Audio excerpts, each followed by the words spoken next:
I came over here to Kohl's, so I'm actually just I'm gonna skip my walk because I want to make it home tonight. But I'm gonna go into Kohl's. That's my plan, is go in with Kohl's and hide some of my cars in there. Okay, so I just finished those maybe like 40 maybe 40 cards at the Kohl's, and I had such a rough afternoon. Like ego death stuff, like that just makes you want to quit. But like I literally was like crying in bed for a little while until I got over it. But anyway, that made me feel significantly better. So I'm gonna go home and grab some more cards, and then I'm gonna head over to Walmart. I really like doing it at Walmart because it's so high traffic. I feel like there's potential for a faster like turnaround on the comeback. That's interesting. Oh, I have a stack of cards in my car. I don't have to go home. That's not very many, but nice. I'm glad I have a stack of them in my car. Oh, what a rough day. I'm so glad I was able to get some of my cards taken care of.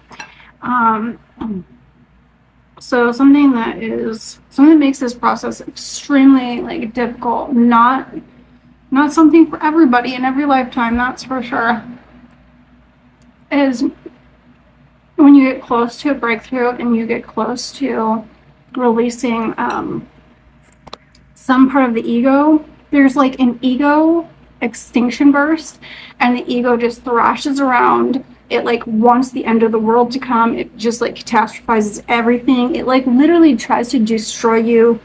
It will try to sabotage you any way it can.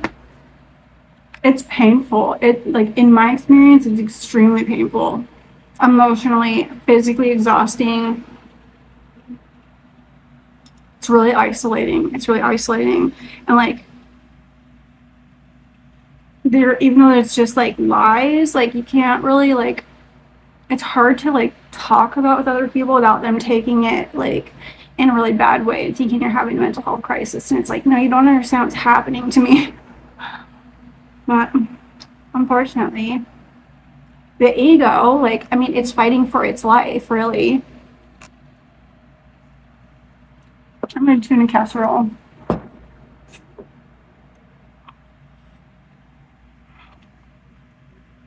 But putting my cards out made me feel a lot better.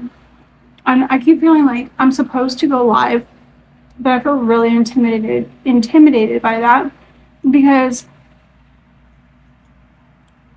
I've made so many missteps along the way that I'm like, what if I say something wrong? Like, and that's, and like the whole time, like leading up to this, it was like, no, I know exactly what I'm saying. And then God's like, no.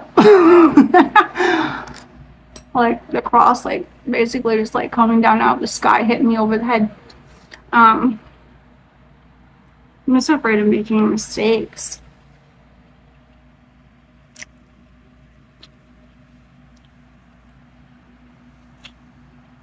And I'm afraid my ego's gonna get like in my way. Like, I don't want to get into an argument with somebody online. Like, that's not gonna help either of us. It's not gonna help anybody. And it's like, do I have enough emotional control of myself? Do I have enough awareness to not like walk into those like ego traps about fighting about who's right and who's, because it's not about that. Like, I know the life that I've lived, and it's got nothing to do with whether anybody else agrees with it or not. I mean, you remember your life, and if you're telling somebody your life story and they're like, that's not true, you're gonna be like, what? But it's hard not to be defensive about that, because like, what do you mean? Like, why are you saying that to me? But I'm anticipating that because it goes against,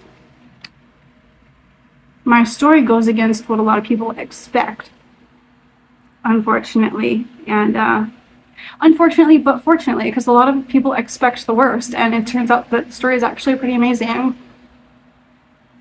And it's a win for us. It's a win for us. I don't have enough followers on YouTube to actually go live on YouTube on my phone. And I can't do it on my computer because my camera on my computer doesn't work. So I'm just like, how am I supposed to do this? And then I realized I'm supposed to probably, not supposed to, but I realized like I could go back to TikTok. But I ended up going off of TikTok because it was something that I gave up for God. Because it was like causing like problems, and God kept like nudging me, like, let it go, like delete the app, delete the app. But I think God's trying to tell me that I've learned discernment, that I've learned enough discernment to be able to use it responsibly now.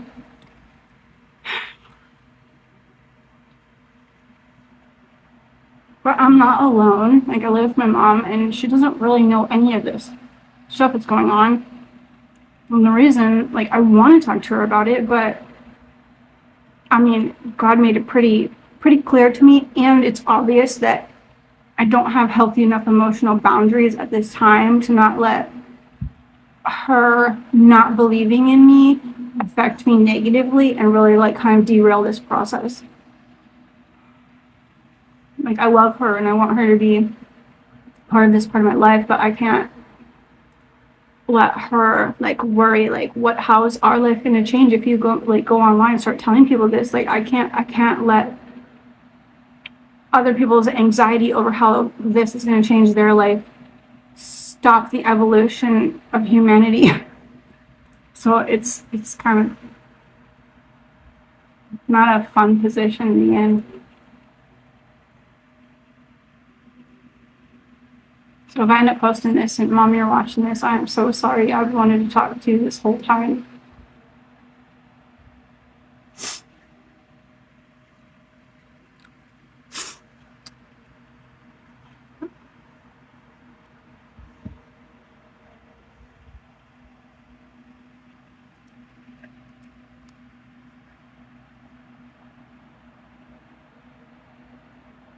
I'm in the middle of making a fresh batch of cards for my town. It's a huge city. So, hang on. I take, for my cards, I just use index cards, cut them in half, and then I go ahead and I write like I make them, I put the stamps on that side. But I use this, like, it's a poster, like a poster board that I got at Dollar Tree. And I put 16 of them, like 4 fit across, so I'll make 16 of the same one. And this, like, I signed it. It's like artwork to me now. This is my Mall of America artwork that I'm going to frame. Oh, I don't know. Maybe I will frame it, actually. I should celebrate it. This is 5,000 love letters to the Mall of America. It's my little dog. There's a cat and the paw prints, and you know, me just like getting the excess off and coming over like the edges of my stamps. It is kind of like artwork, so I titled it and I signed it. It took a lot of hours. It took a lot of hours and a lot of love went into this. What is it, buddy? Got painting to do, got things to fix. Like, my yard is a mess and I just feel like overwhelmed by it. I have a paint to paint my bathroom, but I just feel like, when am I going to do this? Like, I know I'm being just so ridiculous. I don't have a real job. Like, my job is to figure out how to raise the vibration of humanity. That's my job. Not just figure out how to raise the vibration of humanity, but figure out how to open people's eyes to the truth, and that they were lied to about Jesus not coming back to save them. There's going to be so many people that don't want to hear that because they want a savior. And the truth is, we have to save ourselves. We have to save ourselves from our mistakes and our unforgiveness. It's empowering, though. It's empowering, and the truth is what's loving.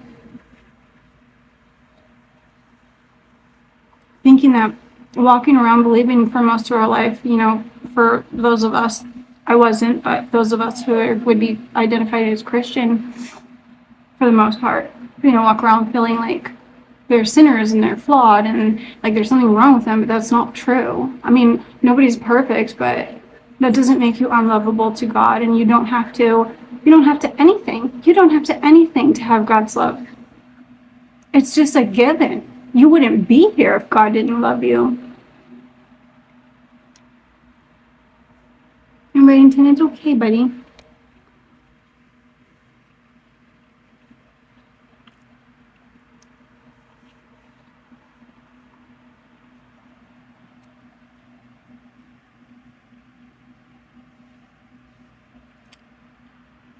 I have no idea what I'm supposed to do about this alien business. It could be a trap. I should stop calling it a trap. It could be a lesson that's set up for me. More lessons. 10:10 on my timer there. The lessons keep being, Jen, you don't need anybody to tell you who you are. I'm like, I know that.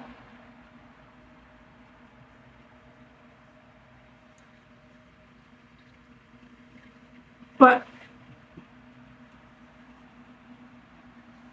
I just kind of like if nobody but me believes who I am, what good does that do? What good does that do? I mean, I prevented end times from the Bible, so like that's pretty cool, but nobody's gonna know that until like the world is over. Reddington, I'm not feeding you my mac and cheese. Look at this.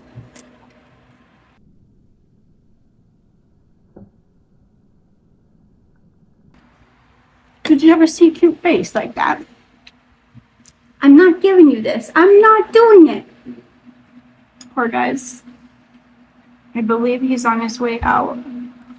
I believe God was telling me that. He has dementia. And I was only just starting to see it when I got that message. And since I got the message, I'm seeing it more and more plainly. Like we have like all these carpets that we have everywhere. It's because he keeps falling. And so like we had to like put carpets and like runners everywhere. And for months, like he doesn't want to step off of them because he's scared. And that's good because when he does, he falls. But he's been forgetting that he falls. So he's been coming off of them like he keeps reverting back to like thinking that he's a puppy and like playing like really wildly and stuff, and like he'll beg for like some like treats at night and I'll give him some and then he'll come back for more like he forgot that he already got them. Like he usually will get them and then go to bed, but it's like he forgets, like he's got puppy Alzheimer's or something. Like I don't know, baby.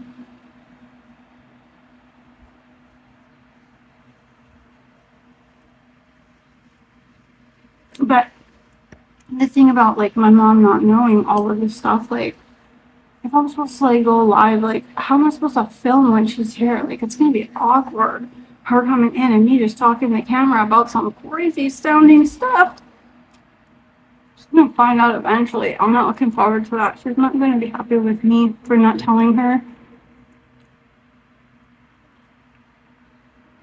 And I don't want to like start assuming and predicting stuff. Because all I can see is like chaos. I keep seeing that word chaos. It's gonna be chaos. I have chaos in my future for sure. I'm sure I do. I don't see a way around it.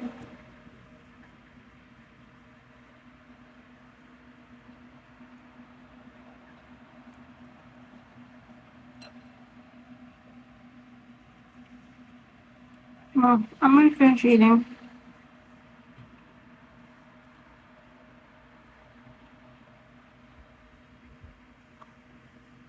Thinking more about this live business.